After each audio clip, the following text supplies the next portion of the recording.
Jesucristo, roca eterna. Números capítulo 11, versículo 18, nos dice la palabra de Dios así: pero al pueblo dirás: santificaos para mañana y comeréis carne, porque habéis llorado en oídos de Jehová, diciendo: ¿quién nos diera a comer carne? Ciertamente mejor nos iba en Egipto. Jehová pues os dará carne y comeréis. Amén. Los capítulos 11 al 13 de Números marcan un punto de inflexión trágico en la historia de Israel. El capítulo es una radiografía de la naturaleza humana. Es aquí donde la presión del camino revela lo que realmente hay en el corazón: la ingratitud. Esta sección nos muestra que el mayor enemigo del pueblo de Dios no eran los gigantes de Canaán, sino la incredulidad de su propio corazón. Bendito sea Dios. Número capítulo 11. La queja, el ruido que apaga la bendición. Versículos del 1 al 3. El capítulo abre con un versículo fulminante. Nos dice Números capítulo 11, versículo 1: aconteció que el pueblo se quejó a oídos de Jehová, y lo oyó Jehová, y ardió su ira, y se encendió en ellos fuego de Jehová, y consumió uno de los extremos del campamento. Amén. Lo delicado aquí no es solo la queja, sino el motivo. No se quejaron por falta de alimento, tenían el maná, sino por la monotonía de la bendición de Dios. Despreciaron lo milagroso porque se volvió cotidiano. Dice Números capítulo 11, versículo 9: y cuando descendía el rocío sobre el campamento de noche, el maná descendía sobre él. Amén. La queja y el hambre del pasado. Versículos 4 al 5.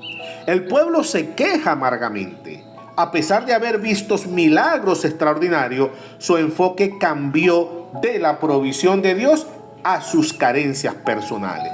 ¿Quién nos diera a comer carne?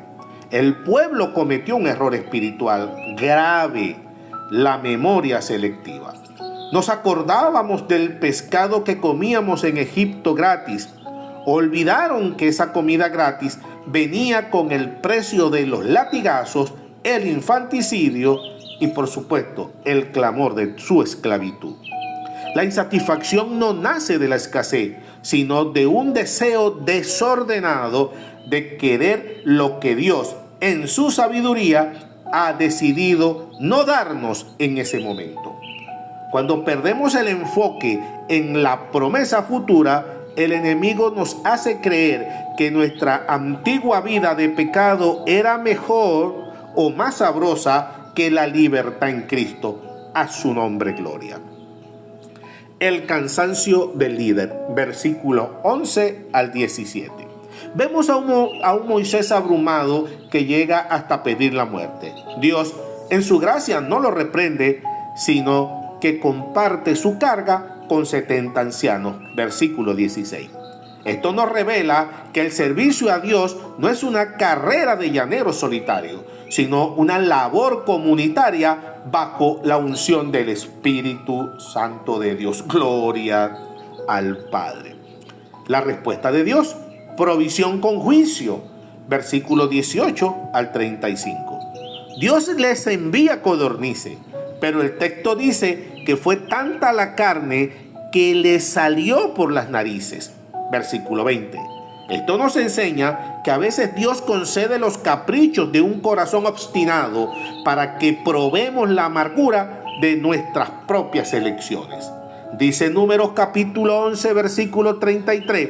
Aún estaba la carne entre los dientes de ellos antes que fuese masticada, cuando la ira de Jehová se encendió en el pueblo, e hirió Jehová al pueblo con una plaga muy grande. Amén. Alabado sea Dios. Número capítulo 12. La trampa de la comparación y el orgullo. Versículo del 1 al 16. El conflicto surge en la cúpula del liderazgo. María y Aarón murmuran contra Moisés. Usaron como excusa la mujer cusita de Moisés, pero el motivo real era el poder. La raíz era la envidia.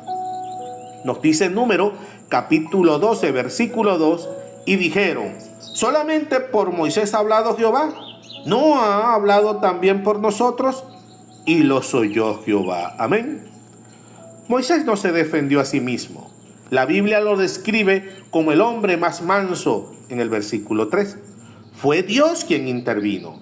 La lección es clara. La autoridad espiritual no se arrebata por jerarquía, sino que se recibe por obediencia. La lepra de María en el versículo 10 fue un recordatorio físico de cómo la crítica corrosiva enferma el cuerpo y la comunidad. Nos dice en Números capítulo 12, versículo 11, y dijo Aarón a Moisés: ay, Señor mío, no pongas ahora sobre nosotros este pecado, porque locamente hemos actuado y hemos pecado. Amén. Bendito sea Dios. Números capítulo 13. La crisis de perspectiva, desde el versículo 1 al 24. Dice Números capítulo 13, versículo 2: envía a tus hombres que reconozcan la tierra de Canaán, la cual yo doy a los hijos de Israel. De cada tribu de sus padres enviaréis un varón, cada uno príncipe entre ellos. Amén. Este es el clímax del fracaso.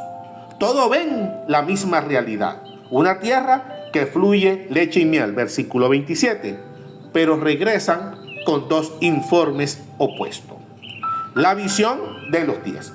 Se enfocaron en las ciudades amuralladas y los hijos de Anac, que eran unos gigantes, versículo 28. Su conclusión fue: éramos nosotros, a nuestro parecer, como langosta, el versículo 33. Cuando quitas a Dios de la ecuación, cualquier problema parece gigante y tú te sientes insignificante. Ahora, la visión de Josué y Caleb, ellos no negaron los muros ni negaron los gigantes, pero sí recordaron que Jehová estaba de su parte. Nos dice Números capítulo 13, versículo 30. Entonces Caleb hizo callar al pueblo delante de Moisés y dijo: subamos luego y tomemos posesión de ella, porque más podremos nosotros que ellos. Amén. Alabado sea el Señor. Reflexión final. Estos capítulos nos invitan a examinar nuestra óptica espiritual. Israel estaba físicamente fuera de Egipto, pero Egipto aún vivía en sus corazones a través de la queja y el temor. La diferencia entre heredar la promesa o morir en el desierto no dependía de la fuerza de los enemigos, sino de la capacidad de confiar en la fidelidad de Dios por encima de las circunstancias visibles. El temor de Dios nos lleva a respetar los procesos y las autoridades que Él levanta, incluso cuando no los entendemos. La tierra prometida no estaba cerrada por muros altos ni por gigantes invencibles, sino por un corazón que se negó a creer. No permitas que el cansancio del desierto te robe la visión del reino. Que nuestra oración hoy sea la de Caleb, tener un espíritu diferente para ver oportunidades donde otros ven obstáculos y ver pan donde otros ven derrota. Alabado sea el Señor. Oremos. Amado Padre, perdóname si en medio de mi desierto he dejado que la queja silencie tu bendición, o si mis ojos han buscado en el pasado una falsa seguridad. Limpia mi alma de toda lepra de orgullo y de toda crítica que divide. En lugar de buscar mi propio honor, enséñame, amado Señor, la mansedumbre de Moisés para que seas tú quien me defienda. Señor, hoy decido no ser un espía del temor, sino un heredero de la promesa. No permitas que mi identidad se reduzca al tamaño de mis problemas, sino que mis gigantes se achiquen ante tu grandeza. Dame el espíritu diferente de Caleb para ver oportunidades donde otros ven derrota, y fe para caminar no por lo que veo, sino por lo que tú has dicho, no por mi fuerza, sino por tu presencia que camina conmigo. En el nombre de Jesús, amén. Dios te bendiga, Dios te guarde.